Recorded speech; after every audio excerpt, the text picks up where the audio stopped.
Shalom, saya masih menyambung khotbah saya minggu lalu, ya, yang kita ambil dari Filipi. Namun saat ini saya akan melanjutkannya dari Matius 7 untuk melanjutkannya ya dari Matius pasal 7. Yang juga sama pengertiannya, yaitu ayat 21, Matius pasal 7 ayat 21. Mari kita buka Alkitab kita masing-masing. Saudara terkasih yang ada jauh dari kami menonton lewat acara YouTube, mari kita buka Alkitab kita masing-masing, kita belajar firman Tuhan dari Matius pasal 7 ayat 21. Lanjutan dari khotbah minggu lalu, ya, dari Filipi 2 ayat 12. Dikatakan begini, bukan setiap orang yang berseru kepadaku, Tuhan, Tuhan, akan masuk ke dalam kerajaan sorga, melainkan dia yang melakukan kehendak Bapa-Ku yang di sorga. Jadi kalau kita membaca ini seolah-olah juga bahwa keselamatan itu upaya kita. Bukan, ya. Di sini dikatakan tadi, sekalipun orang berseru-seru memanggil nama Tuhan, ya, mengatakan Yesus, Yesus, Yesus, tolong kami, Yesus, selamatkan kami. Tapi dikatakan apa di sini tadi, ya? Dengan jelas dikatakan, bukan setiap orang yang berseru kepadaku. Jadi sekalipun kita berseru memanggil nama Tuhan, sekalipun kita berseru kepada nama Tuhan Yesus, namun dikatakan dengan jelas di sini tadi, tidak akan masuk kerajaan sorga. Mengapa? Karena yang akan masuk dalam kerajaan sorga dikatakan yang melakukan kehendak Bapa-Ku yang di sorga. Saya sudah katakan, ya, minggu lalu bahwa ayat 12 dikatakan satu kata yang mengatakan kerjakanlah, yang berasal dari bahasa Ibrani kater majeste, dari kata kerjanya kater mahgojaya. Nah, di sini dikatakan dengan jelas supaya kita betul-betul mengerti kater gajomai, ya, kater gajeste yang berawal dari kata kater gajomai, ya, dikatakan dengan jelas bukan merupakan usaha kita, bukan merupakan tindakan kita, bukan, tapi dikatakan apa? Menyuruh kita menyelesaikan iman kita dalam mengikut Yesus itu dengan apa? Mengasihi Tuhan. Bagaimana mengasihi Tuhan? Ketika kita mendengar ajarannya, ketika kita mendengar apa yang dikatakannya, maka kita akan mengasihi ajaran itu. Dengan kata lain, kita akan berusaha untuk berjalan dalam ajaran itu. Berjalan di dalam ajaran itu berarti apa? Kita, ya, sudah berusaha untuk senantiasa taat. Tapi bukan dengan paksaan. Tuhan memberikan kita keringanan. Ya, bukan dengan paksaan, misalnya harus begini. Tidak. Tapi ketika kita mengatakan, Tuhan aku siap, Tuhan aku mau, aku bersedia, itu sudah cukup. Ya, sudah cukup. Berarti apa? Hanya orang-orang yang memiliki satu tekad dalam hidupnya yang akan membuka hatinya untuk berusaha menyelesaikan setiap pekerjaan yang dipercayakan kepadanya. Dan ini namanya memiliki sikap sportivitas. Ya. Jadi kita harus betul-betul menyadarinya, betul-betul memahaminya.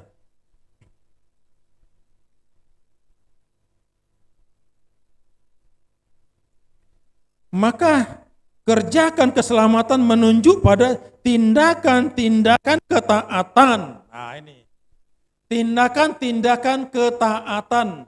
Ketika tindakan ini sudah memang kita niatkan di hati kita, maka Roh Kudus bekerja, amin.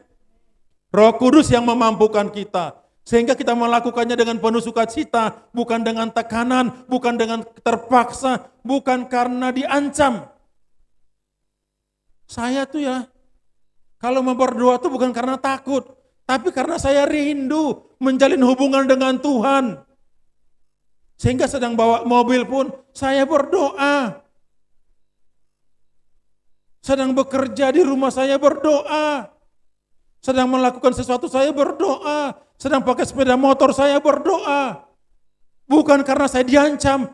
Hei, kalau kau nggak berdoa nanti kumatikan kau, bukan. Kalau kau nggak berdoa kusiksa kau, bukan.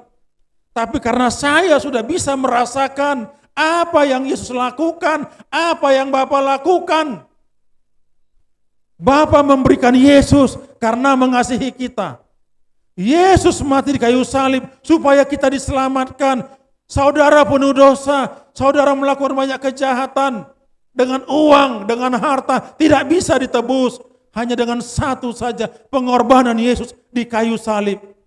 Maka saya katakan tadi, ya, kerjakan keselamatan menunjuk pada tindakan-tindakan ketaatan. Tapi kita melakukannya, ya bukan lagi dengan terpaksa, dengan senang. Dengan senang.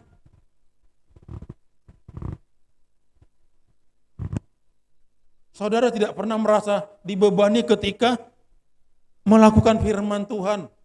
Saudara tidak pernah merasa diancam atau dipaksa ketika saudara menaati apa yang firman Tuhan katakan. Ini dia dikatakan tadi, saya katakan ya, menunjuk pada tindakan-tindakan ketaatan. Itu kita lihatkan dari keseharian kita. Saya katakan kemarin, tawaran-tawaran dunia ini sungguh luar biasa untuk menjatuhkan kita. Banyak hal yang ditawarkan dunia untuk menjatuhkan kita. Bahkan nanti dikatakan dalam Alkitab, mungkin dalam waktu yang dekat, dunia akan dikuasai oleh antikristus. Sehingga pada saat itu dikatakan, orang-orang yang sungguh-sungguh beriman tidak bisa membeli, tidak bisa menjual. Berarti dong kelaparan, mati kelaparan. Ada dua hal. Orang yang rela mati, disiksa, dianiaya. Pada waktu itu karena mereka tidak terangkat. Maka inilah orang-orang yang dikatakan ditebus dengan darahnya sendiri. Mengapa? Karena darah mereka tercurah waktu mempertahankan keselamatan itu. Mereka rela dibunuh, dipenggal, ya, kepalanya dicincang-cincang, bukan langsung putus lehernya, bukan. Dari jarinya dulu diambil satu, pakai tang dikepit. Bayangkan sakitnya waktu jari kita dikepit pakai tang pelan-pelan sampai putus. Kita masih katakan Yesus, masih bertahan. Kemudian jari kita semua diputuskan. Kita disayat-sayat, lidah kita dipotong, mata kita dicongkel pakai besi panas. Dalam penderitaan yang luar biasa kita masih mengatakan, aku tetap percaya, tidak akan menyangkal Yesus. Akhirnya saudara mati, terpotong-potong, darah saudara tercurah. Ini yang dikatakan ditebus oleh darahnya sendiri. Bukan berarti darah mereka berkuasa, bukan. Maksudnya apa? Darah mereka tercurah untuk mempertahankan keselamatan. Inilah orang-orang yang tertinggal. Orang-orang yang betul-betul beribadah dengan Tuhan, menjaga persekutuan dengan hubungan dengan Tuhan. Maka mereka akan terangkat seketika, sekejapan mata sebelum antikristus datang. Ini yang harus sekarang kita perjuangkan. Ini yang dikatakan perlu tindakan-tindakan ketaatan.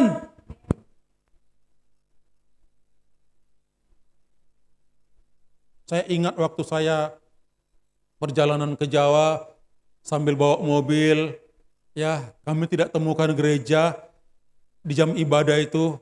Akhirnya di mobil lah kami beribadah, di mobil lah kami menyanyi, di mobil lah kami memuliakan Tuhan. Karena waktu itu kami di Pesawangan, ya, tidak ketemu sepanjang jalan itu, gak ketemu, udahlah. Apakah ibadahmu didengar Tuhan? Didengar. Ada hal-hal ya yang sungguh luar biasa yang tidak kita pahami, tapi sudah Tuhan lakukan semuanya demi kita. Maka saya katakan tadi di sini dengan jelas ya, bahwa kita harus menunjuk, tadi saya katakan kata kerjakan menunjuk pada tindakan-tindakan ketaatan sebagai orang-orang yang sudah diselamatkan ketika Yesus sudah dikurbankan oleh Bapa, mati di kayu salib, itu semua untuk kita. Tapi jangan main-main. Jangan lagi bergaul dengan yang namanya dosa. Masih berjudi, main wanita, melakukan hal-hal yang Tuhan benci, berjualan tapi menipu timbangan, saudara seorang ahli hukum tapi memutarbalikkan hukum, menyalahkan yang benar, membenarkan yang salah karena uang.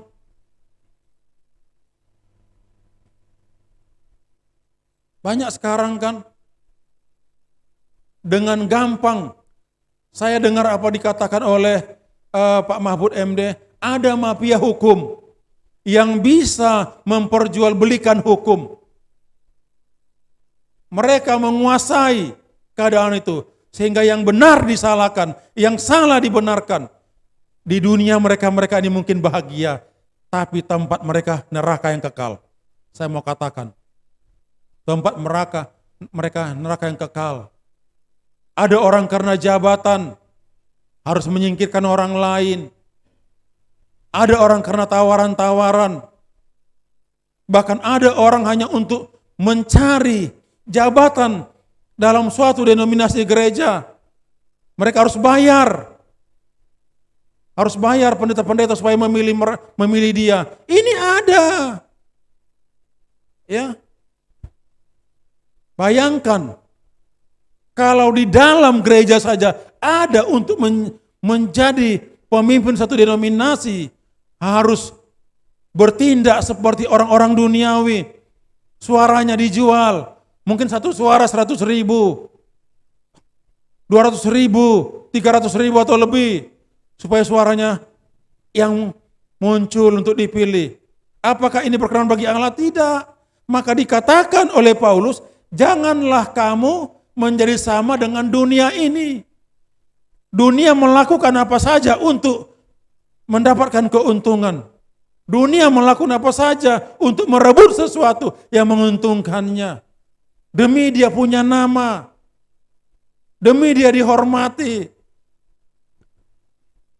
Ini berarti apa? Tidak. Ya, tidak melakukan tindakan-tindakan ketaatan. Ini kita harus sadar sebenar-benarnya.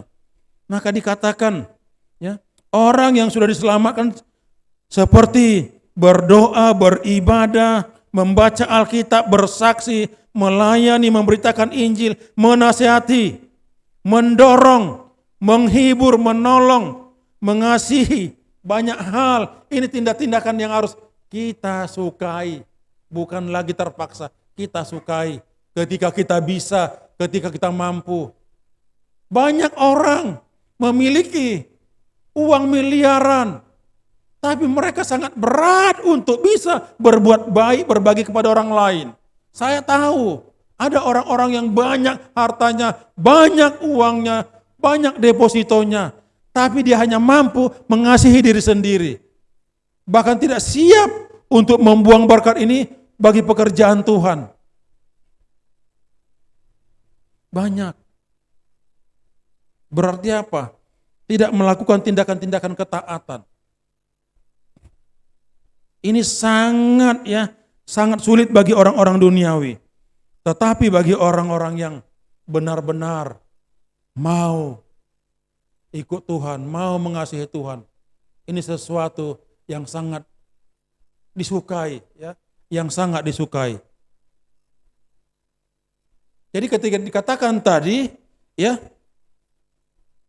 pada Matius 7:21 tadi dikatakan harus melakukan kehendak Bapa. Itu sudah saya katakan tadi, berbicara tentang apa? Kita berjalan di dalam rencana Tuhan. Kita berjalan di dalam tujuan Tuhan. Kita berjalan di dalam kehendak Tuhan. Kita berusaha menyelesaikan dengan melewati banyak rintangan tantangan yang sangat menyulitkan, menyakitkan, bahkan menghancurkan perasaan kita. Kadang kalau melihat situasi, kita mau mundur. Tapi ini diselesaikan dengan takut akan Tuhan. Dengan takut akan Tuhan. Nah, kita harus benar-benar siap, ya. Siap. Kita harus tahu sebenarnya mengapa, ya, mengapa harus takut akan Tuhan. Kita harus benar-benar mengetahui.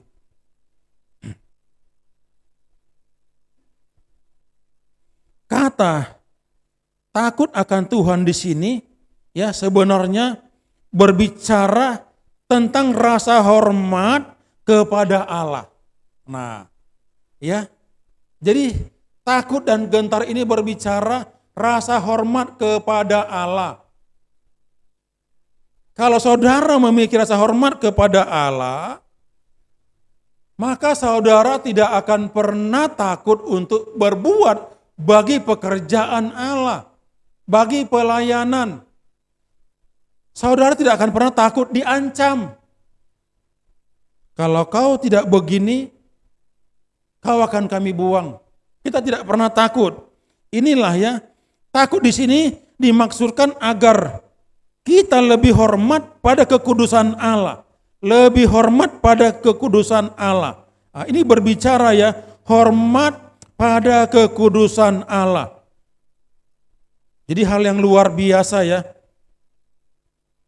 Karena kita menghormati kekudusan Allah. Rasa hormat pada kekudusan Allah, sehingga ketika kita mau melakukan dosa, kita merinding, kita gemetar. Tantangan banyak.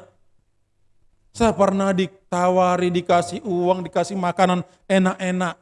Tapi begitu saya tahu bahwa itu dari uang tidak benar, saya gemetar, ketakutan.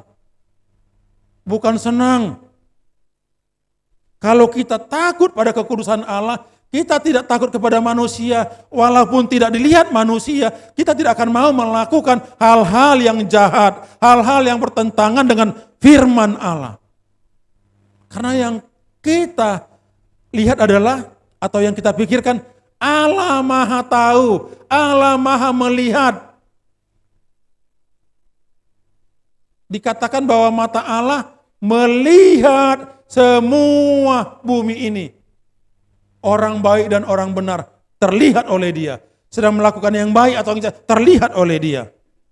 Nah, maka dikatakan takut dan gentar di sini dimaksudkan agar lebih hormat pada kekudusan Allah.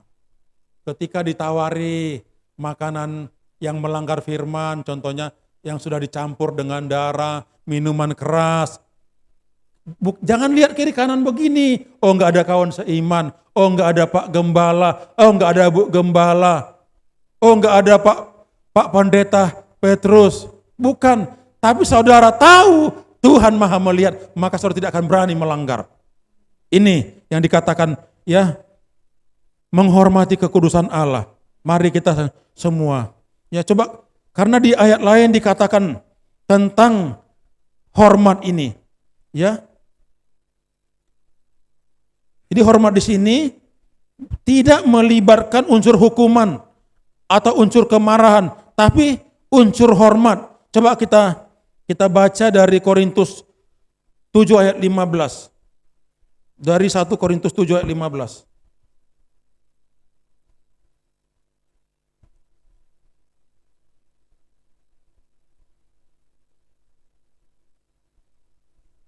Kita lihat dari 1 Korintus 7 ayat 15. Ini tentang rasa hormat yang dikatakan itu.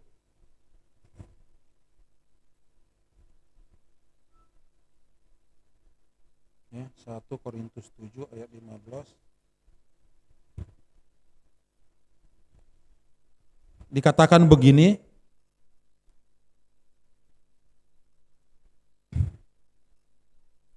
tetapi kalau orang 1 Korintus iya betul. 2 Korintus 7 ayat 15. 2 Korintus 7 ayat 15.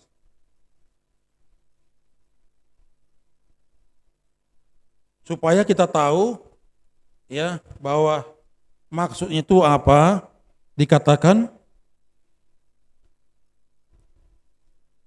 dan kasihnya bertambah besar terhadap kamu apabila ia mengingat ketaatan kamu semua, bagaimana kamu menyambut kedatangannya dengan takut dan gentar. Ya, dengan takut dan gentar. Jadi takut dan gentar di sini bukan berbicara bukan berbicara masalah hukuman atau ancaman. Karena dikatakan di sini dengan jelas dan kasihnya bertambah besar terhadap kamu apabila ia mengingat ketaatan kamu semua, bagaimana kamu menyambut kedatangannya dengan takut dan gentar.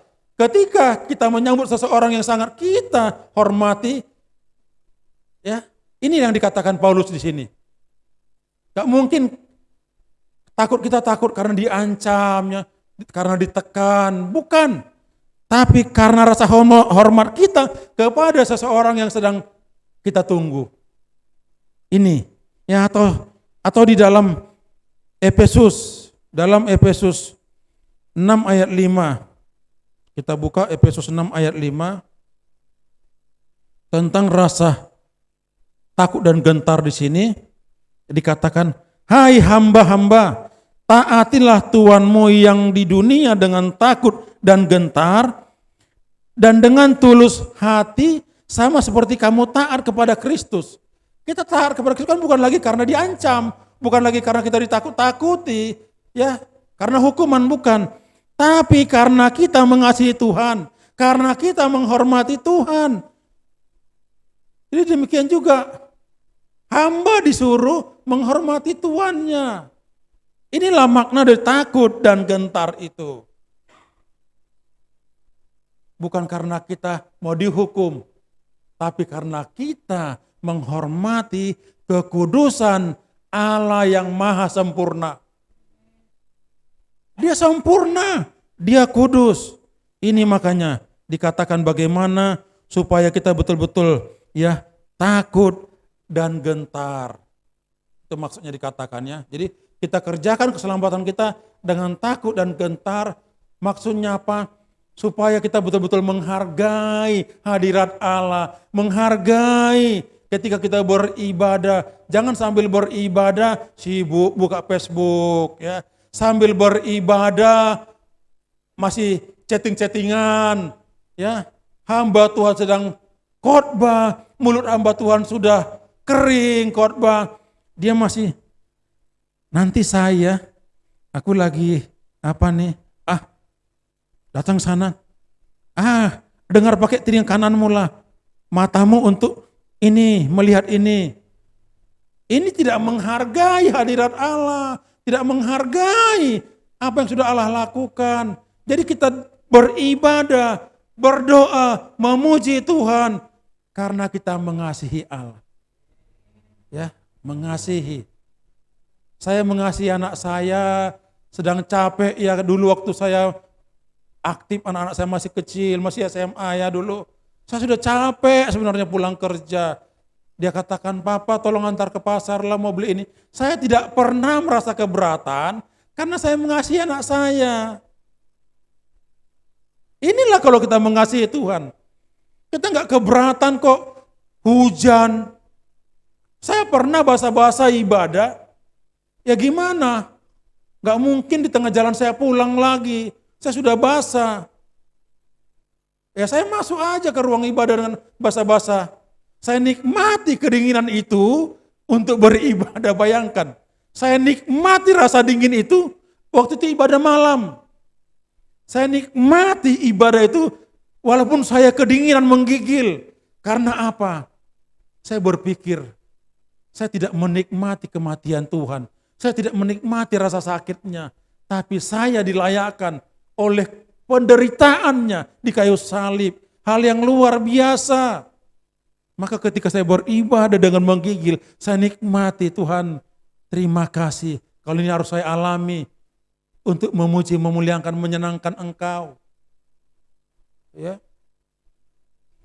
Maka saya nggak pernah takut khotbah di mana-mana. Orang kadang-kadang, lihat lingkungan. Saya nggak pernah takut khotbah di mana-mana. Seminggu lalu saya khotbah. Saya khotbah di tempat orang ramai. Saya khotbah. Iya biar mereka dengar. Karena saya punya prinsip, firman Tuhan tidak akan pernah kembali dengan sia-sia, amin. Gak pernah kembali. Itu firman Tuhan. Tuhan akan jaga firman-Nya. Tuhan akan berkati. Saya gak pernah takut. Ya orang yang sedang mendengar ya silakan mendengar. Saya hanya mengatakan kebenaran bahwa di luar Yesus tidak ada keselamatan. Maka jangan pernah takut, maka jangan pernah gentar, maka jangan pernah kita ini jangan pernah kita ini bermain-main untuk mengikut Tuhan. Tapi saya katakan tadi bahwa katergazomai itu berbicara menyelesaikan. Mari dalam perjalanan iman yang penuh air mata, kita harus terjatuh, kita harus merangkak untuk terus mempertahankan iman kita. Jangan undur. Kalaupun engkau menangis, menangislah karena engkau memperjuangkan imanmu. Saya merasakan kadang merangkak, kadang saya harus tengkurap, kadang saya harus berlutut berjalan, kadang harus lompat kodok berjalan, melewati lumpur, melewati ngarai, jurang, duri-duri. Saya pijak, saya lewati untuk mempertahankan iman saya, untuk menyelesaikan panggilan Tuhan itu. Supaya apa? Saya mencapai garis finish. Ini yang Tuhan katakan kepada kita tadi itu. Jadi, selesaikan dengan takut dan gentar, selesaikan karena kita mengasihi Tuhan, amin. Bukan karena kita sedang diancam, tapi selesaikanlah perjalanan iman itu karena kita takut akan Tuhan. Karena dikatakan tadi, bukan yang berseru kepadaku. Apa maksudnya?